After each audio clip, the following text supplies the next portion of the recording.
ایک ایسی ولادت جس نے تاریخ کا رخ بدل دیا۔ عبدالمطلب، خوشخبری سناؤ، آپ کے گھر پوتے کی پیدائش ہو گئی ہے۔ عبداللہ کا بیٹا میرا پوتا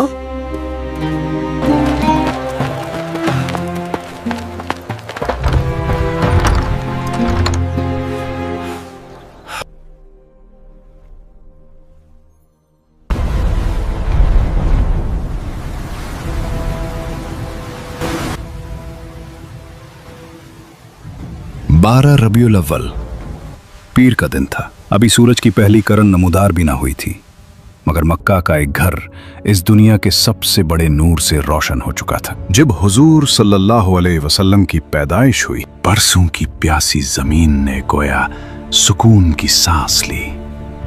وہ خشک سالی جو عرب کا مقدر بن چکی تھی، اس رحمت کے آنے سے پہلے ہی خوشحالی میں بدل گئی۔ ہر گھر میں برکت تھی، ہر دل میں امید، جیسے پوری دھرتی اپنے مالک صلی اللہ علیہ وسلم کے استقبال کے لیے تیار ہو رہی ہو۔ فارس کے آتش قدوں میں وہ آگ جو 1000 برس سے کبھی سرد نہ ہوئی تھی، ایک ہی لمحے میں راکھ ہو گئی۔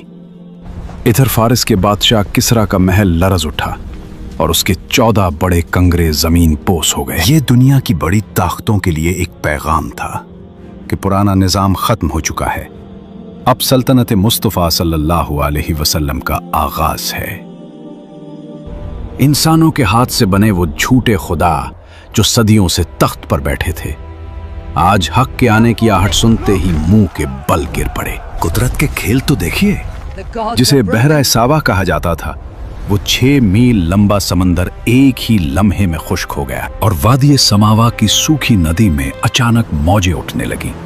پانی کا راستہ بدل گیا، کیونکہ کائنات کا مالک خود راستہ بدل رہا تھا۔ اور پھر وہ سب سے بڑی نشانی، حضرت آمنہ کے جسم اطہر سے ایک ایسا نور نمودار ہوا جس نے مکہ ہی نہیں بلکہ بصرہ اور شام کے محلات کے بھی روشن کر دیا۔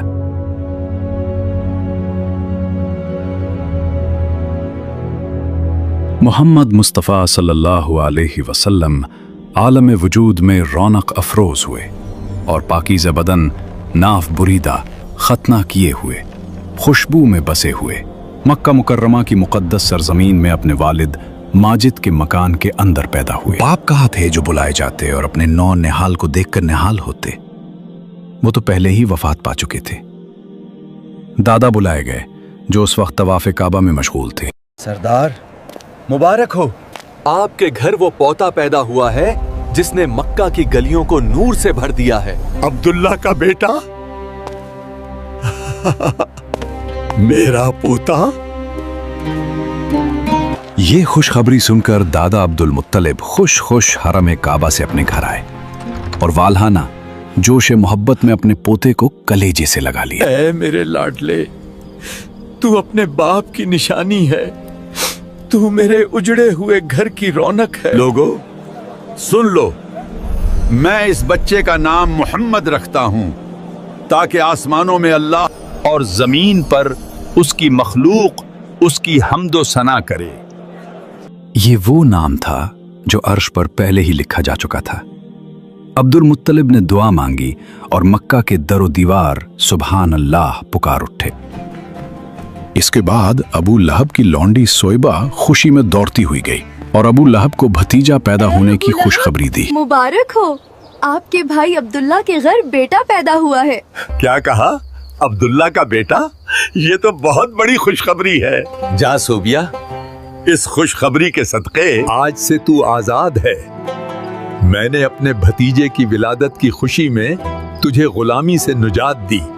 ابو لہب نے اس خوشی میں شہادت کی انگلی کے اشارے سے سویبہ کو آزاد کر دیا، جس کا ثمرہ ابو لہب کو یہ ملا کہ اس کی موت کے بعد اس کے گھر والوں نے اس کو خواب میں دیکھا اور حال پوچھا تو اس نے اپنی انگلی اٹھا کر یہ کہا کہ تم لوگوں سے جدا ہونے کے بعد مجھے کچھ کھانے پینے کو نہیں ملا، مگر اس کے کہ سویبہ کو آزاد کرنے کے سبب سے اس انگلی کے ذریعہ کچھ پانی پلا دیا جاتا ہوں۔ سب سے پہلے حضور علیہ السلام نے اپنی والدہ हजरत बीबी आमना रजी अल्लाह अन्हा का दूध नोश फरमाया। उसके बाद अबू लहब की लौंडी हजरत सोइबा का दूध नोश फरमाया। फिर हजरत हलीमा सादिया रजी अल्लाह अन्हा आपको अपने साथ ले गई और अपने कबीले में रखकर आपको दूध पिलाती रहीं और उन्हें के पास आपके दूध पीने का जमाना गुजरा। शुरफाए अरब की आदत थी कि वो अपने बच्चों को दूध पिलाने के लिए देहातों में भेज देते थे। देहात की साफ सुथरी आबो हवा में बच्चों की तंदुरुस्ती और जिस्मानी सेहत भी अच्छी हो जाती थी और वो खालिस और फसी अरबी जबान भी सीख जाते थे। हजरत हलीमा सादिया रजी अल्लाह अन्हा का बयान है कि मैं बनी साद की औरतों के हमरा दूध पीने वाले बच्चों की तलाश में मक्का को चली। इस साल अरब में बहुत सख्त कहत पड़ा हुआ था। मेरी गोद में एक बच्चा था, मगर फिक्र फाका की वजह से मेरी छातियों में इतना दूध नहीं था जो उसको काफी हो सके। रात भर वो बच्चा भूख से तड़पता और रोता बुलबुलाता रहता था और हम उसकी दिलजोई और दिलदारी के लिए तमाम रात बैठकर गुजारते थे। एक ऊंटनी भी हमारे पास थी, मगर उसके भी दूध ना था। मक्का मुकर्रमा के सफर में जिस खच्चर पर मैं सवार थी वो भी इस कदर लागर था कि काफिले वालों के साथ ना चल सकता था। मेरे हमराही भी उससे तंग आ चुके थे। बड़ी बड़ी मुश्किलों से ये सफर तय हुआ।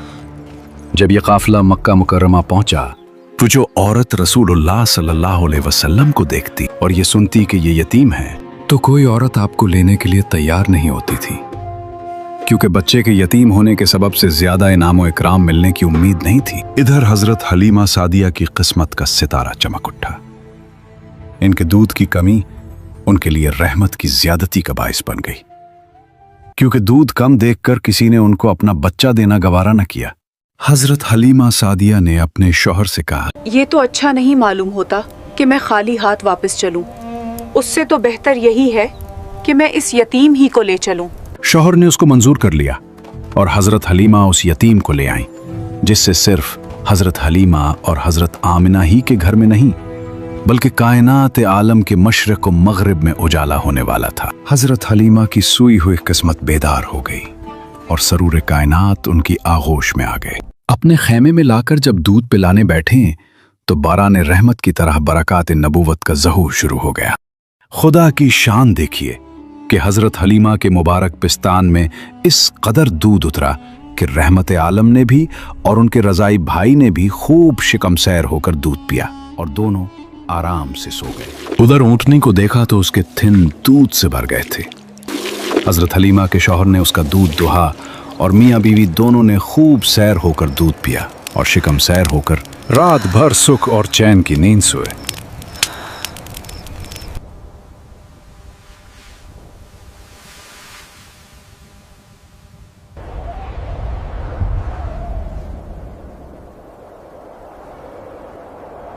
हलीमा, तुम बड़ा ही मुबारक बच्चा लाई हो।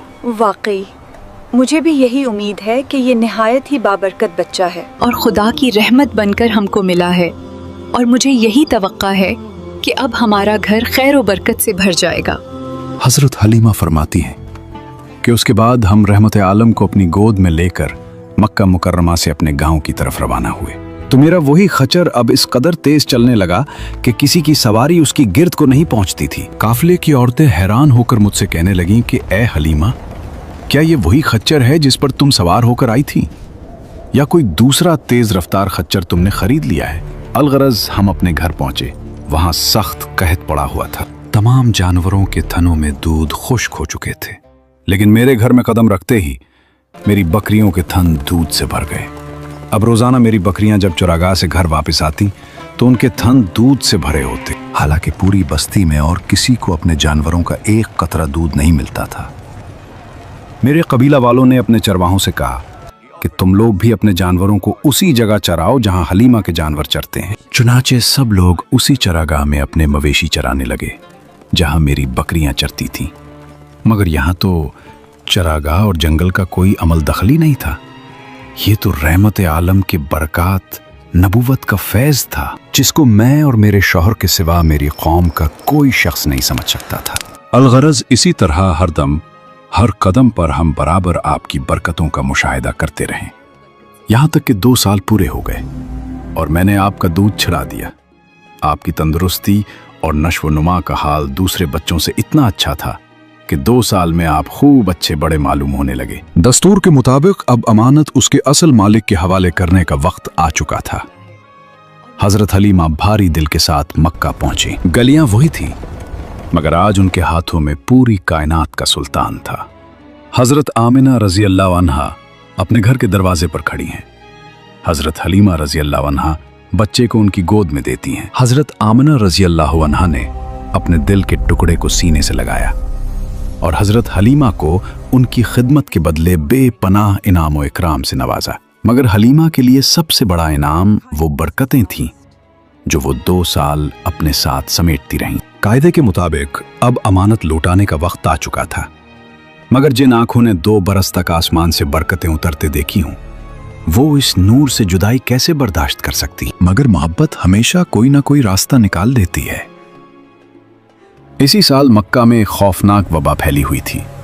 हजरत हलीमा ने इसी बीमारी को एक ढाल बनाया और हजरत आमना से दरख्वास्त की, आमना, शहर की हवा जहरीली है, अपने लाडले को कुछ और दिन हमारे पास रेगिस्तान की साफ हवा में रहने दो। चनाचे हमने इस वबाई बीमारी का बहाना करके हजरत बीबी आमना को रजामंद कर लिया और फिर हम रहमत आलम को वापस अपने घर लाए और फिर हमारा मकान रहमतों और बरकतों की कान बन गया और आप हमारे पास निहायत खुश खुर्रम होकर रहने लगे।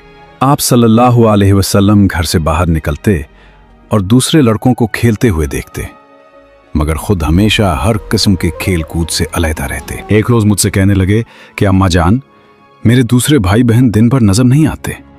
ये लोग हमेशा सुबह को उठकर रोजाना कहाँ चले जाते हैं? मैंने कहा कि ये लोग बकरियां चराने चले जाते हैं। ये सुनकर आप सल्लल्लाहु अलैहि वसल्लम ने फरमाया, आप मुझे भी मेरे भाई बहनों के साथ भेजा कीजिए। चुनाचे आपके इसरार से मजबूर होकर आपको हजरत हलीमा ने अपने बच्चों के साथ चरागाह जाने की इजाजत दे दी और आप रोजाना जहां हजरत हलीमा की बकरियां चरती थीं तशरीफ ले जाते रहे और बकरियां चरागाहों में ले जाकर उनकी देखभाल करना जो तमाम अंबिया और रसूलों की सुन्नत है, आपने अपने अमल से बचपन ही में अपनी एक खुसलत नबूवत का इजहार फरमा दिया। एक दिन आप चरागाह में थे कि एकदम हजरत हलीमा के एक फर्जंद जुमरा दौड़ते और हाँपते कांपते हुए अपने घर पर आए और अपनी माँ हजरत बीबी हलीमा से कहा कि अम्मा जान, बड़ा गजब हो गया। मोहम्मद को 3 आदमियों ने जो बहुत ही सफेद लिबास पहने हुए थे चित लिटाकर उनका शिकम फाड़ डाला है और मैं उसी हाल में उनको छोड़कर भागा हुआ आया हूँ। ये सुनकर हजरत हलीमा और उनके शौहर दोनों बदहवास होकर घबराए हुए दौड़कर जंगल में पहुंचे तो ये देखा कि आप बैठे हुए हैं, मगर खौफ और हिरास से चेहरा जर्द और उदास है। हजरत हलीमा ने इंतहाई मुशफिकाना लहजे में प्यार से पूछा कि बेटा क्या बात है?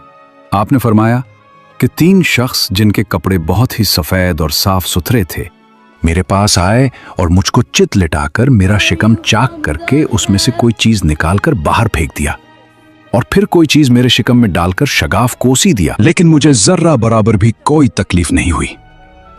वाकया सुनकर हजरत हलीमा और उनके शौहर दोनों बेहद घबराए और शौहर ने कहा कि हलीमा, मुझे डर है कि इनके ऊपर शायद कुछ आसीब का असर है, लिहाजा बहुत जल्द तुम उनको उनके घर वालों के पास छोड़ाओ।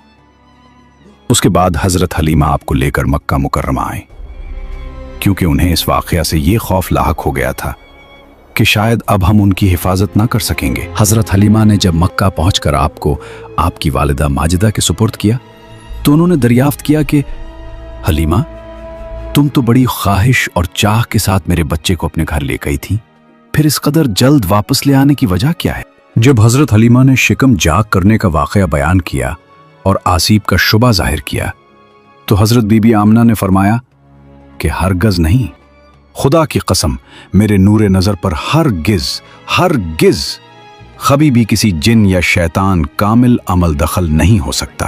फिर अय्याम अमल और वक्त विलादत के हैरत अंगेज वाकयात सुनाकर हजरत हलीमा को मुतमईन किया और हजरत हलीमा आपको आपकी वालिदा के सुपुर्द करके अपने गांव में वापस चली आई और हुजूर अलैहिस्सलाम अपनी वालिदा की आगोश में तरबियत पाने लगे। जब हुजूर अक़दस सल्लल्लाहु अलैहि वसल्लम हजरत हलीमा के घर से मक्का मुकर्रमा पहुंच गए और अपनी वालिदा मोहतरमा के पास रहने लगे तो हजरत उम्मे ऐमन, जो आपके वालिद माजिद की बांदी थी, आपकी खातिरदारी और खिदमत गुजारी में दिन रात जी जान से मसरूफ रहने लगे।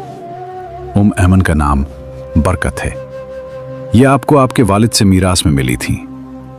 यही आपको खाना खिलाती थीं, कपड़े पहनाती थीं, आपके कपड़े धोया करती थीं। हुजूर अक़दस सल्लल्लाहु अलैहि वसल्लम की उम्र शरीफ जब 6 बरस की हो गई तो आपकी वालिदा माजिदा आपको साथ लेकर मदीना मुनव्वरा, आपके दादा के नन्नीहाल बनु अदी बिन नज्जार में रिश्तेदारों की मुलाकात या अपने शौहर की कब्र की जियारत के लिए तशरीफ ले गईं। हुजूर अलैहिस्सलाम के वालिद माजिद की बांदी उम्मे ऐमन भी इस सफर में आपके साथ थी। वहां से वापसी पर अबुआ नामी गांव में हजरत बीबी आमना की वफात हो गई और वो वहीं मदफून हुई। वालिद माजिद का साया तो विलादत से पहले ही उठ चुका था। अब वालिदा माजिदा की आगोश शफकत का खात्मा भी हो गया, लेकिन हजरत बीबी आमना का यतीम जिस आगोश रहमत में परवरिश पाकर परवान चढ़ने वाला है, वो उन सब ज़ाहिरी असबाब तरबियत से बेनियाज है। हजरत बीबी आमना की वफात के बाद हजरत उम्मे ऐमन आपको मक्का मुकर्रमा लाए और आपके दादा अब्दुल मुत्तलिब के सुपुर्द किया, और दादा ने आपको अपने आगोश तरबियत में इंतहाई शफकत और मोहब्बत के साथ परवरिश किया, और हजरत उम्मे ऐमन आपकी खिदमत करती रहीं। जब आपकी उम्र शरीफ 8 बरस की हो गई तो आपके दादा अब्दुल मुत्तलिब का भी इंतकाल हो गया। प्यारे व्यूअर्स, ये था सीरतुन नबी सल्लल्लाहु अलैहि वसल्लम सीरीज का दूसरा एपिसोड। इंशाअल्लाह तीसरा एपिसोड बहुत जल्द आपके सामने होगा।